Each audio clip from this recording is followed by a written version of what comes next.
In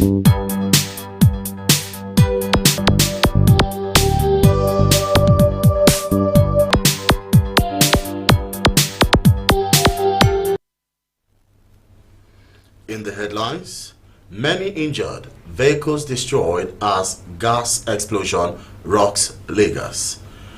Ondo Monarch bags 3-year imprisonment for court contempt. Net foreign exchange flows hit $25.4 billion in 6 months, says CBN. UK crocodile expert jailed for 10 years over sexual abuse of dogs. And in sport, FIFA leaves transfer ban on Katsina United. Many thanks for joining us on the main news on Liberty Television. My name is Afnal Musa and I will be bringing you the details.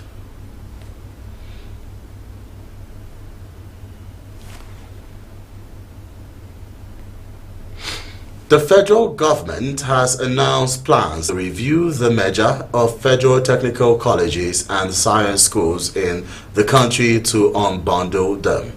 The Minister of Education, Professor Tahir Mamman, disclosed this at a one-day stakeholders meeting on the challenges and issues affecting technical colleges in the country. Mamman also expressed displeasure over the merging of technical colleges with colleges of science, says it eroded the gains of establishing technical colleges across the country. He also explained that technical colleges ought to be strictly for pupils with an interest in technical education. The minister emphasized that those who want to do science programs should go to regular colleges and continue their programs there, as it was clearly a mistake to have merged both schools.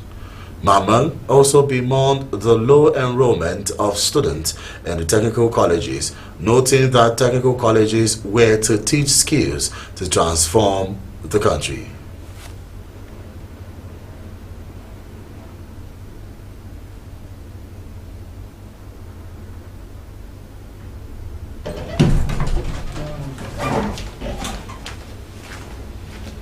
President Bola Ahmed Tinubu has appointed chairmen and members of the governing council of some federal universities and tertiary institutions across the country.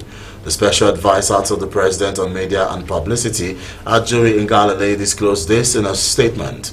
In a statement which says the president expects that the new members of governing bodies of these institutions will perform their functions effectively and creditably and within the ambit of their statutory responsibilities. Now from the Red Chambers, the interactive session with stakeholders in the oil industry by the Nigerian Senate Ad Hoc Committee investigating alleged economic sabotage in the Nigerian petroleum sector turned into a forum for accusations and counter-accusations on Wednesday in Abuja. Amid pervasive allegations of sabotage in the petroleum industry, the Senate raised questions over $1.5 billion approved in 2021 for the turnaround maintenance of the Port Harcourt refinery with little or no results. You will agree with me that this is truly a challenging period in the recent history of our fatherland. The supply of refined petroleum products has been irregular and problematic. The long queues at filling stations is also a testament to this challenge. A situation whereby we now depend almost entirely on the importation of these products, even when we daily supply the world about 2% of its crude oil requirements, is to say the least highly worrisome. We also have at hand a grievous issue of national concern that directly borders on the importation of hazardous and substandard petroleum products. And the essence of today's meeting is one, for us to be able to meet with the stakeholders and to be able to also make you to be a part of our agenda setting, and most importantly, to be able to appeal to all stakeholders. In the meantime, by saying, let the accusations and counter-accusations, See what's happening in the media. Targeted personal attack on my person, on the institution. And we all know how this works.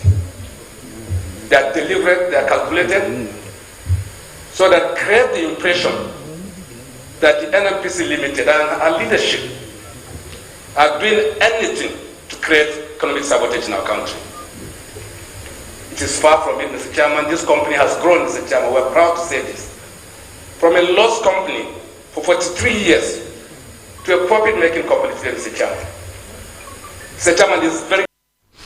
In his own remarks, Minister of Finance and Coordinating Minister of the Economy, Olawale Edun, said the increase in the crude will stabilize the country's foreign exchange market while expressing confidence in the leadership of the ad hoc committee to conduct an unbiased and impartial investigation.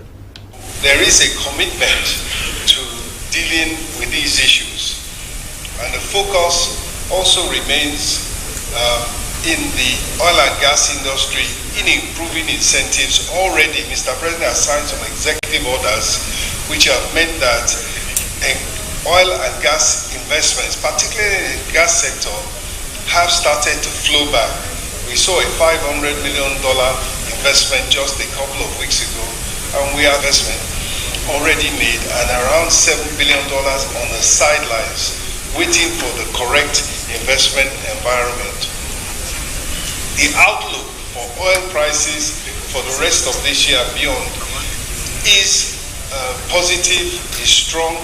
We expect the price of oil to stay relatively high, and so we must seize this opportunity.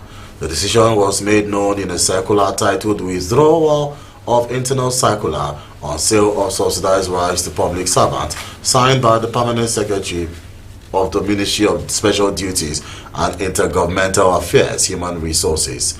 The circular was addressed to directors and head of department. The previous memo from the ministry dated August 1 was signed by JSM Abimbola Aderonke, Director of Human Resource Management, had outlined the procedure for civil servants to purchase the rice.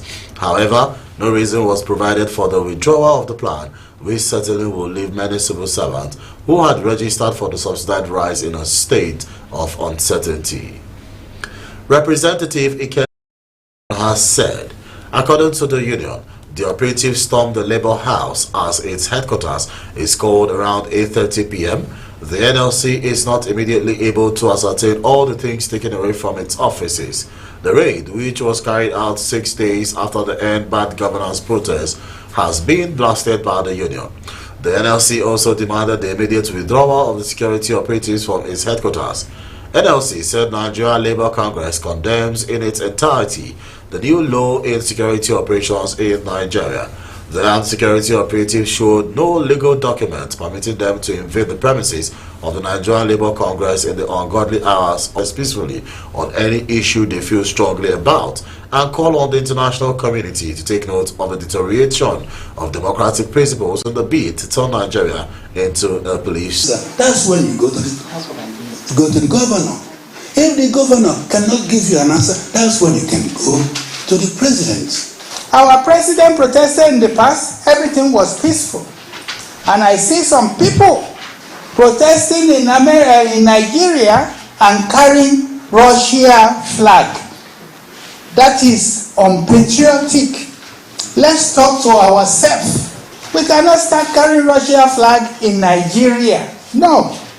We won't allow Russia to come and rule, infiltrate us or do whatever. Education is simply the key to bring these kids or young people to have hope. Nigeria is a beautiful country, it's very rich in everything you can think of. Come on, look at...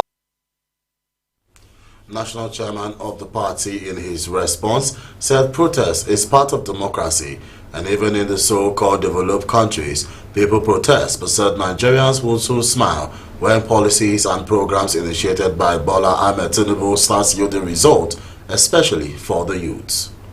There is no doubt, as a developing country, even the so-called developed economies, they have their turbulence in one way or another.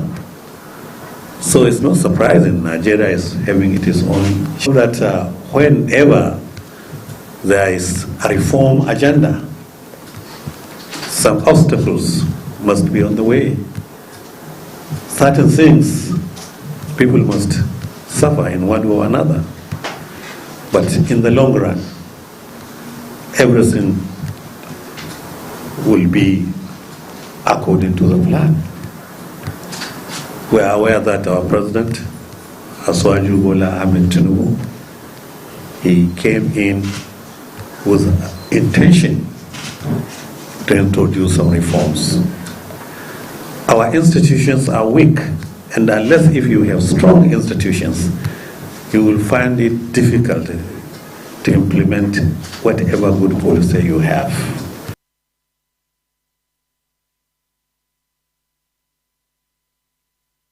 Now to some educational stories. The ability to align the educational curriculum in school across the nation with basic skills. Policy on skills development among students in various schools across the country is aimed at equipping the youth with basic knowledge in order to adopt, innovate, and contribute meaningfully to the nation's workforce. You cannot see the value of what we are saying. I will say the only solution conceivable for now is for us to couple their education at that level with skills, soft and hard skills.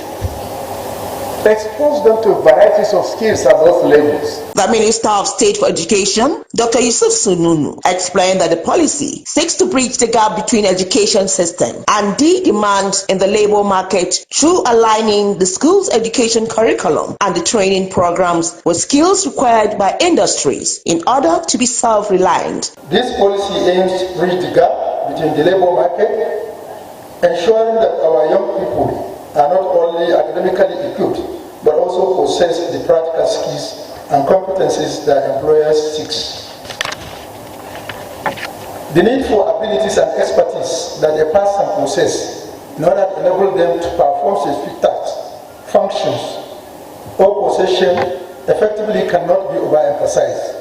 It has therefore become necessary for our education system. Stakeholders speak on the importance of the national policy on skills development in schools. We would like to encourage us to focus not just on what the policy represents, but also reported that some of the injured were rushed to the hospital in private vehicles and minibuses before ambulance arrived. The Minister of Creative Economy, Hannatu Musawa, says because of legacies King Jaja Opobo left behind, the history of Nigeria cannot be complete without mentioning his name. Musawa made the pronouncement when she inaugurated the technical committee to oversee the establishment of the Jaja Opobo Cultural and Historic Center in Opobo, Rivers State. The minister said the idea to establish the center was first conceived when the present paramount ruler of Opobo, Douglas Jaja, paid her a visit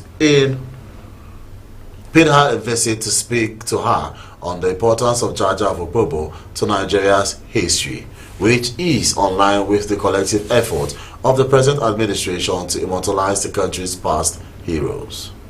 Immortalizing him and allowing the next generation to understand the strides that he has made, the values, the traditions, the culture, that he has been able to impart, I think will really make Nigeria more fortified as a country. Again, sir, I really am honored to even be in the presence of such royalty, and I thank you and all your people. Even in terms of research and studies, in terms of letting the world know exactly who we are, bonding us together as a people, it will also create jobs. Is this in the area of tourism? A lot. It will open up that environment. It will open it up. So there are a lot. We expect a lot to achieve, a lot to gain. It will be right for us to begin to think that axis, the Opobo axis, will now become the economy. It's going to also be part of its development. Now we take you to Zamfara State, where more than 20 people were recorded to have died in Kali community of Gumi local government area in Zamfara State while escaping from bandit attack. It was reported that their boat capsized in a river.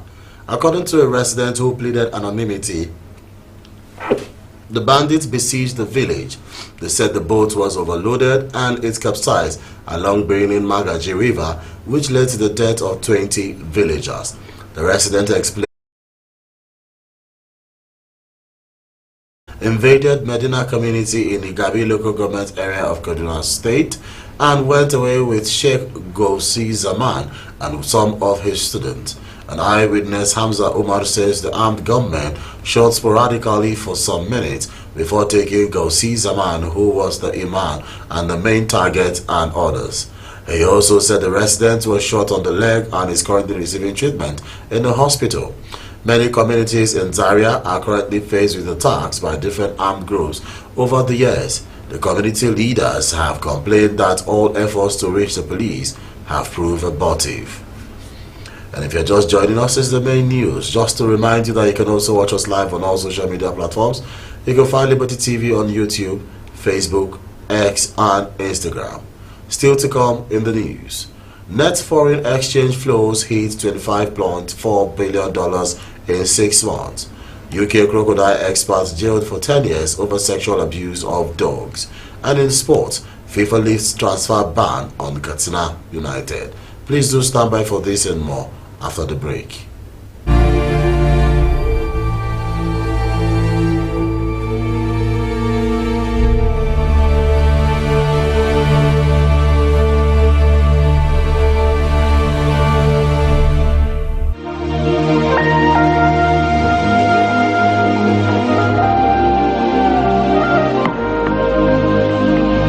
Station that gives civil rights and justice for all. News, entertainment, foreign affairs and politics. Station you can trust with numerous awards. The #1 for Nigeria, indigenous, bilingual news platform, straight from the north with national flavor.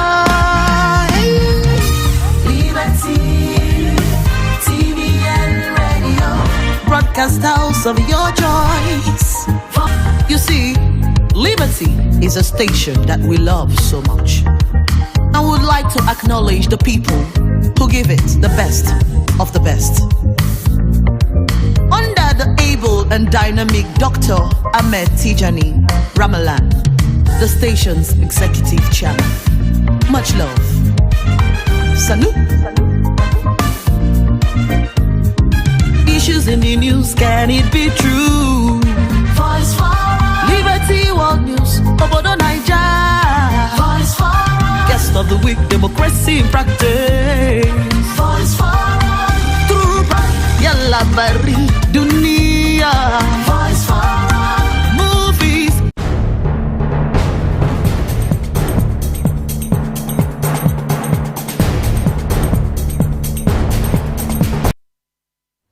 Thank you so much for staying tuned. Now the news continues. The Central Bank of Nigeria, in its ongoing commitment to support the proper functioning of the foreign exchange market by enhancing liquidity when necessary, has revealed that the net foreign exchange flows into the country increased to $25.4 billion in the first 6 months of 2024. A statement by the Apex Bank said the increase marks a 55% increase from the figure recorded year over year. It also noted that this growth has been fueled by a rise in capital importation, which reached $6 billion in June 2024, and record inflows from diaspora remittances through formal channels. The new development comes against the backdrop of its $876 billion auction to 26 banks to resolve unmet FX demands. The statement, in a latest testament to the Central Bank of Nigeria's ongoing commitment to support the proper functioning of the foreign exchange market by enhancing liquidity. We apologize for that. We move to the international scene, where a once respected crocodile expert was sentenced in Australia to more than 10 years in jail for sexual abusing and killing dozens of dogs and a string of other crimes. Adam Britton, age 53, had pleaded guilty to 63 charges relating to bestiality, animal cruelty, and possessing child abuse material. In sentencing Britain, Northern Territory Supreme Court Chief Justice Michael Grant described the act as unspeakable. Australia's national broadcaster ABC said Britain acquired 42 dogs online between 2020 and 2022, promising their owners he would give them a good home. Instead, the ABC reported Britain filmed himself raping and killing dogs in a shipping container on his property in Darwin. Britain, born in the United Kingdom, was a renowned crocodile expert in Australia and worked on several productions with the BBC and National Geographic. He will be eligible for parole in April of 2028 and is banned from owning mammals for the rest of his life. Donald Trump scheduled a short-notice media event at his Florida resort as rumblings of discontent hit his presidential campaign and poll numbers surged for his election rival Kamala Harris. Trump announced the General News Conference in a one-sentence post on his Truth Social platform after Harris and new running mate Tim Walz have drawn large, jubilant crowds for her freshly energized Democratic bid to beat Trump in November. Since President Joe Biden dropped out of the race last month, Harris has turned the race for the White House upside down, raking in donations and erasing Trump's lead in the polls. Trump is described in U.S. media reports as angry at how his campaign is now performing against Harris and how it dominates news coverage. Now let's join the international news desk for more stories. Please stay.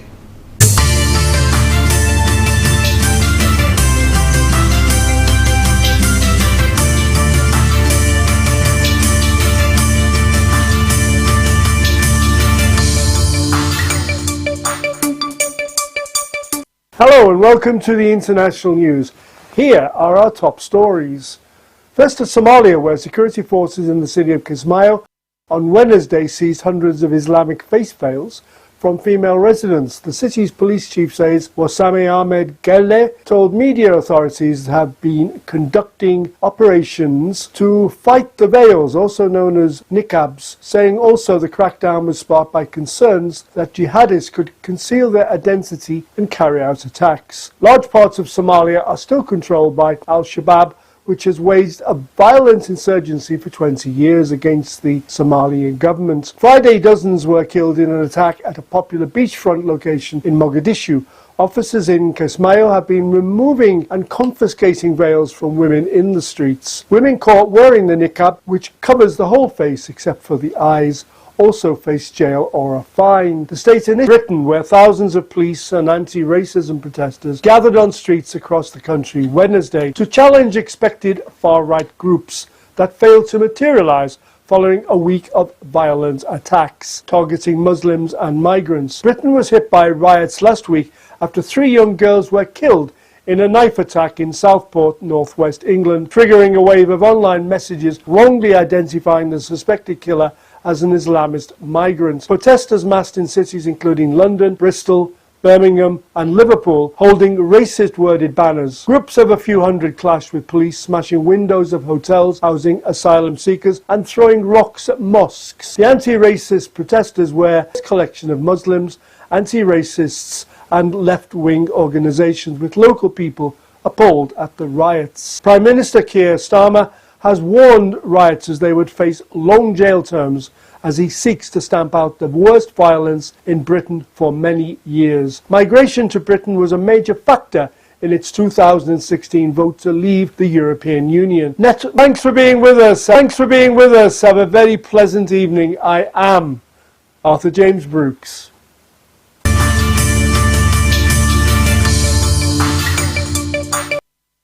Now up next is the entertainment segment.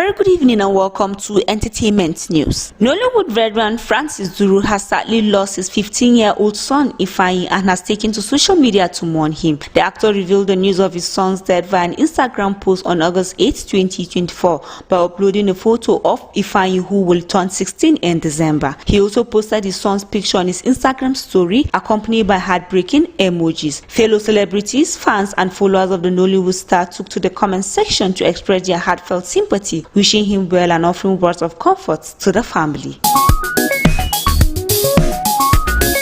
Singer Ira Star and global superstar Rihanna were spotted together at Crop Over Festival in Barbados. The festival celebrates Barbadian music, art, culture and food and features a grand carnival parade known as Cadoments Day. In a viral video, the duo wore matching outsuits and extravagant headpieces with oversized wings, showcasing their stylish chemistry. His encounter followed Rihanna's State IS group sympathizer for allegedly planning an Islamist attack in the Varna region, warning he had to focus on swift 5,000 spectators were expected at each show scheduled for Thursday, Friday and Saturday. Thanks for listening. I am the lady with her eyes and ears out for juicy entertainment stories. Until I come your way in our next segment, Elizabeth Masha. Do enjoy the rest of the news.